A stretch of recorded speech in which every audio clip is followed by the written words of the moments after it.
The first time I did 75 hard, it was because I was mentally in a terrible place with food, with my body, with my discipline, and I needed a mental toughness challenge to help me fix it. The second time I did 75 hard, I was working a full-time 9-to-5 job and just wanted something to keep me accountable during the winter months. And because 75 hard has changed my life multiple times, I'm about to do it for a third time. And in this video, I'm going to share with you all of my tips and tools to help you complete the challenge too. We are doing 75 hard today. I just finished reading 5 out of my 10 pages. This morning on my training plan for the races that I'm doing, I have a 4.5 mile progressive long run, which should take me roughly 45 minutes, which is perfect. My personal favorite time of day to finish the outdoor workout is either early in the morning or when I was working a 9-to-5 during my lunch break. 45-minute outdoor workout is complete. Now I'm gonna move on to making breakfast. I've got some buckwheat flour and I'm gonna make some buckwheat pancakes. And as we do, I'm gonna talk about diet and the things that I did in the past, the diets that I've followed during 75 hard, and kind of give you some insight as to how to navigate choosing the best diet for you. When I was younger, my family used to do no sugar Januaries, and we would not be allowed to have cookies, candies, cakes, things like that for the month of January as kind of like a reset after a holiday season of so much sugar. And we only did this a few times. Like, it wasn't every single year my family would do this. I don't have the best memories as like a 10-year-old of having to like abstain from lots of sugar, but it was a really great tool. And as I got older, I started to crave doing like a no sugar month as a reset. So when I first did 75 hard, that was the outline for my diet. I didn't want to be eating cookies, candies, cakes, just like desserts in general. And then I also paired that with tracking macros. About 6 months before doing 75 hard, I had purchased a macro reverse from a nutrition coach, and I had never finished it. I had like attempted it a couple of times. And then the first time I did 75 hard, I was not in a good place mentally. I was struggling. I'm not confident right now because I don't feel good. I'm sick of this. I am sick and tired. I'm not showing up. I'm sick and tired of like being lazy. Yeah, right now I just feel fat and ugly and unmotivated, and I hate it. So I wanted to complete it because I had felt like I had failed at doing that so many times. So I paired no sugar, no desserts with doing this macro verse and tracking macros. And something that I love about the 75 hard diet is that you get to define what it is. What is a challenge for you? My second time doing 75 hard, I took a little bit more of a leveled up approach, gluten-free, more animal-based eating. It wasn't a strict animal-based because I did introduce vegetables like a month or so into it, just because I knew that I would feel better if I was eating more vegetables than I was. So it was good to try out animal-based, but then introducing more vegetables and just having this whole foods approach. One thing that I did challenge myself with was to not have condiments. For so long, ketchup had been like my bread and butter condiment. Like, I couldn't eat things without having ketchup on them. I haven't had ketchup this entire year. Now it's become this like, I'm not gonna eat ketchup. Like, I haven't eaten ketchup this long. I don't need ketchup to make things feel good. Has anyone seen the Seven Rice for Seven Brothers? Like, my soup can stand on its own 2 feet when he asks for ketchup. Got any ketchup handy? My stew can stand on its own feet. I allowed food to stand on its own 2 feet and didn't need to like douse it in something. And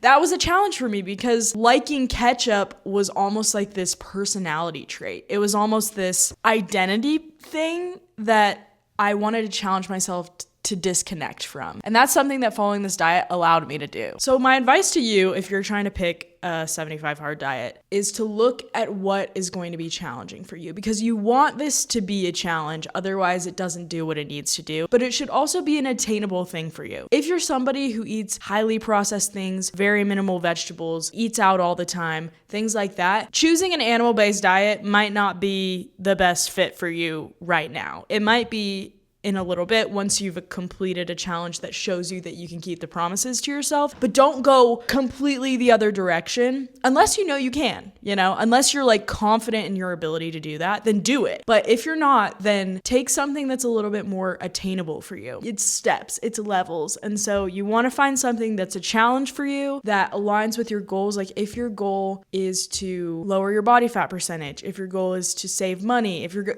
whatever it is for your 75 hard purpose, make sure that the diet that you choose aligns with that and helps you get closer to that goal. Some examples for diets that you might choose: not eating out, to any fast food restaurants. Say you have lots of acne and you're wanting to see if you change your eating, it will help your skin. 75 hard is a great amount of time to trial run a type of eating to see if it'll help that. So that can be like 2 different goals wrapped into one. So maybe you eat whole foods, gluten-free, dairy-free, or just dairy-free, or literally maybe you only do dairy-free and like no sugar or whatever. You can make it up, but the thing is you need to have it written down. You need to have it outlined. If you aren't specific with the goal, then it's going to be way harder to stick to because you're going to be caught in these situations where it's like, what do I do? Can I eat this? You're going to have to tell them I'm doing 75 hard. So you got to prepare yourself to be in that situation and to know what you can and cannot have when you're there.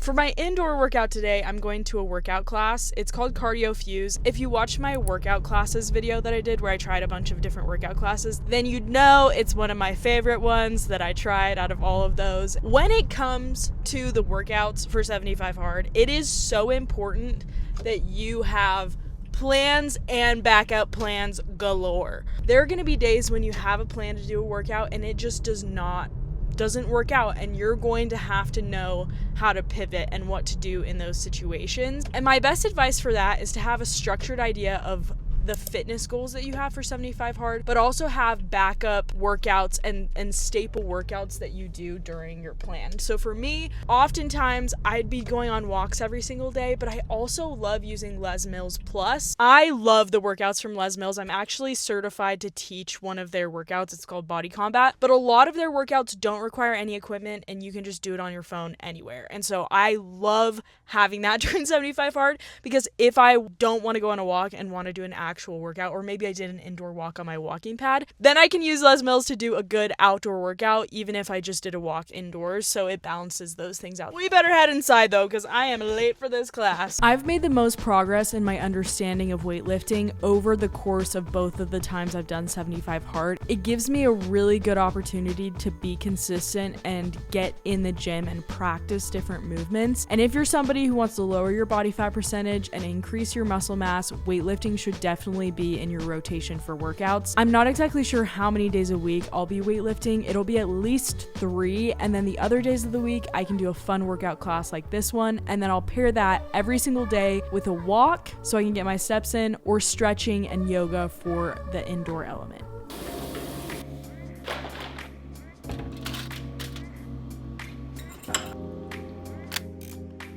The official rules for 75 hard when it comes to reading are to read a non-fiction, educational, or self-help book of some kind. So self-improvement based, if you're learning something, you're growing in some way, that needs to be the focus of the stories you're reading. As much as I would love to read a romance or a fiction or other genre of book and have it count, I think it's good for it to be focused on self-improvement because that's the whole challenge, right? The first time I did 75 hard, I think I just got a bunch of books. I read The Alchemist, Superhero Nutrition, Atomic Habits. One really inconvenient thing about 75 hard in the reading is that you're supposed to read a physical book. You're not supposed to read on a Kindle or an iPad or anything. It's supposed to be physical. If you listen to Andy Frisella's podcast, which you should, if you're doing 75 hard, you have to listen to this podcast because it will get you fired up, and it'll also instill in you the specific details about 75 hard that just the general plan doesn't really discuss. Even if you don't consider yourself to be a reader, you will go through books faster than you think. So make sure you have at least a couple of books ready to go at the same time. So you don't finish a book, you're 6 out of 10 pages through for the day and you're like, crap, what book do I read? Let me just go back and read the first few pages of the same book I just finished. It's helpful to have multiple. Atomic Habits, if you haven't read this, you should definitely add that to your list. I love reading. I read lots of books. I listen to audiobooks all the time. I have a goal to read 50 books this year, and I'm like, I think 43 out of 50 right now, which I'm really excited about. I will achieve my goal. I'm listening to audiobooks all the time, so I feel like I get my self-help and my fiction and all of my other kinds of books. I like listening to those ones, but something that I love to read is my scriptures. Talk about a self-help book. The scriptures are going to be the best self-help book you ever read. My church has what's called General Conference twice a year, where leaders of the church will share inspirational messages. This is a journal edition of all the General Conference talks. One talk usually is about 5 pages in this journal. So what I like to do for 75 hard, and what I did this last year, was I read 5 pages of my devotional and then 5 pages of scriptures. So So if you're religious in any way, this is a great opportunity to hone in on that specific area and goal and tie it into 75 hard. That's what I love about 75 hard, is that you can just use this as an opportunity to build habits that you already want to be doing in your life. I feel better when I'm consistent with my scripture study, when I open my scriptures, when I'm studying about Jesus, when I'm learning about him, when I'm prioritizing my relationship with God. That's something that makes my life better. I read Mere Christianity earlier this year and it was so good. And I want to read more C.S. Lewis books. So maybe something that I'll specifically focus on for my reading 10 pages a day is to have it be religious, faith-based reading, just generally speaking. So I'll do scripture study, I'll do my devotional, and then I'll also have a faith-related book that I can be reading. It could be that you want to get better at public speaking, you want to get better at conversation, and so you find a bunch of books that are related to conversation and to public speaking, and you read those. Or maybe it's negotiation, or maybe it's X, Y, or Z, whatever it may be. You can use the challenge of reading 10 pages a day to focus on getting better in a specific area that you've been wanting to get better in for a long time. Also, pro tip, read when you're on the toilet. Leave your phone out of the bathroom. It's crazy how much reading you could get done on the toilet. We need to bring that back.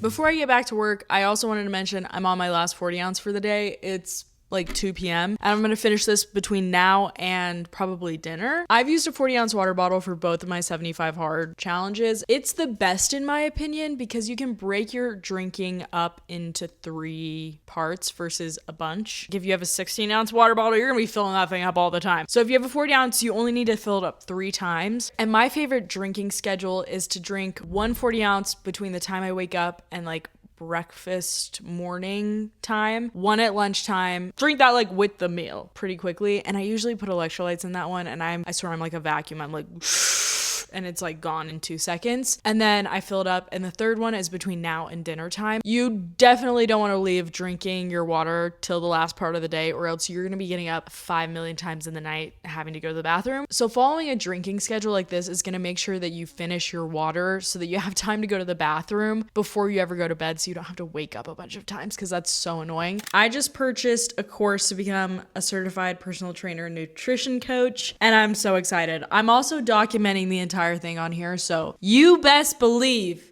you'll be coming along for the ride eventually. But I've got 1/3 of this water bottle left to drink, and that's the last thing I have to do for 75 hard a day. So I'm gonna chug it right now, and then I'm gonna have a Ninja Quake.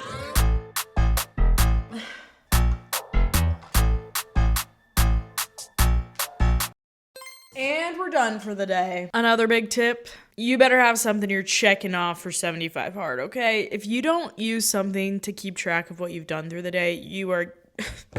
That is a recipe for disaster. This is the setup that I like to use for 75 hard. I've used Notion both times I've done 75 hard to track it, just because I'm in Notion for everything else that I do in a day. Like, it's my to-do list, it's my work, everything. So I just like having it all centered in one place. There are some things that I would consider to be part of my 75 hard starter kit. We're gonna start with clothing. These are specifically for the wintertime. I've actually only ever done 75 hard in the winter, but if you're doing it in the winter, you're gonna want these, I promise you. You're gonna want a pair of sweats that you could throw on to go on a walk, to be outside, do your outdoor workouts in, because it's gonna be freezing, it's gonna be cold, and you're gonna want some clothes that you can wear that'll keep you warm. Along with that, you're gonna want some gloves, because you're gonna be doing workouts outdoors. There are times that I was doing push-ups on the cold pavement with no gloves on, and it's just better to have gloves. They're super cheap, and they're gonna make being outside for 45 minutes every single day in the wintertime a lot easier to handle. I also really like having an ear cover to keep my ears warm. This one is also nice because it has a ponytail. The first time I did 75 hard, I did it without a coat. I would just layer multiple sweatshirts on and then put a raincoat over it. And I would recommend you get a coat. One coat of some kind is gonna make being outside for a long time a lot more comfortable. So